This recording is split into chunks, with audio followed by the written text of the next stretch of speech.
তো সেই হিসেবে আমার অ্যাটাচমেন্ট একেবারেই প্রাচীন সময় থেকে বস্তুত সেকশনটাকে শুরু করতে হয়েছিল আমার। তারপরে তো এটা ধীরে ধীরে এগিয়েছে এবং আমি বলবো যে ধরুন পরবর্তী কয়েক বছরের মধ্যে কিন্তু আমরা সাবমিট করতে পেরেছি। কারণ আমি বলবো না যে খুব স্লো অগ্রগতি হয়েছে, এটা আমি বলবো না। শুরুতে একটা সমস্যা ছিল প্রথম থেকে, কারণ যখন প্রেসিডেন্ট জিয়াউর রহমানের দূত যাচ্ছিলেন, তারা একটা অনুভব করছিলেন যে পাকিস্তান এবং বাংলাদেশ, পাকিস্তান এবং ভারত দুই দেশেই একটু রিজার্ভেশন লক্ষ্য করা যাচ্ছে। পাকিস্তান ভাবছিল যে এটা ভারতের তত্ত্বাবধানে এক ধরনের একটা প্রতিষ্ঠান হবে। ভারত ভাবছিল যে চারপাশে যে ছোট দেশগুলো তারা গ্যাং আপ করছে, তাদের বিরুদ্ধে সম্ভাবনা আছে, এই ধরনের একটা সন্দেহ উভয় পক্ষের মনে ছিল। কিন্তু আমার মনে হয় সঠিক কূটনীতির মাধ্যমে সেই তাদের যে মনে দ্বিধাদ্বন্দ্বটা ছিল সেটা দূর করা সম্ভব হয়েছে।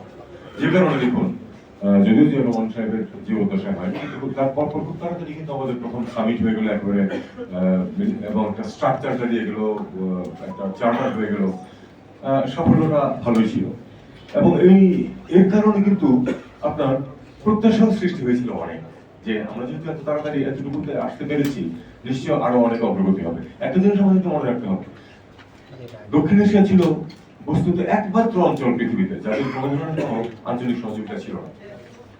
এবং এটা আমরা স্বীকার করাই ভালো যে আসলে পাকিস্তান ভারত যে রাইভালরি আছে, যেটা রাজনৈতিক এবং নিরাপত্তাজনিত, এটার কারণে আসলে এদিকে কেউ এগোতে মানে এনকারেজ হয় না, যে না এটা এটা পারা যাবে না। কিন্তু শেষ পর্যন্ত কিন্তু বাংলাদেশের পক্ষ থেকে রহমান সাহেব এটা চিন্তা করেছেন যে সম্ভব এত কিছুর পরেও।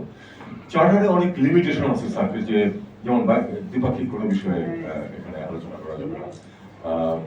তো এটা একটা বড় লিমিটেশন। তবে আরেকটা বিষয় আছে যে পৃথিবীর বেশিরভাগ অঞ্চলেই কিন্তু দ্বিপাক্ষিক বিষয় আলোচনা করে না। যখন কোনো ক্রাইসিস সৃষ্টি হয় তখন তারা সেটা সমাধানের চেষ্টা করে।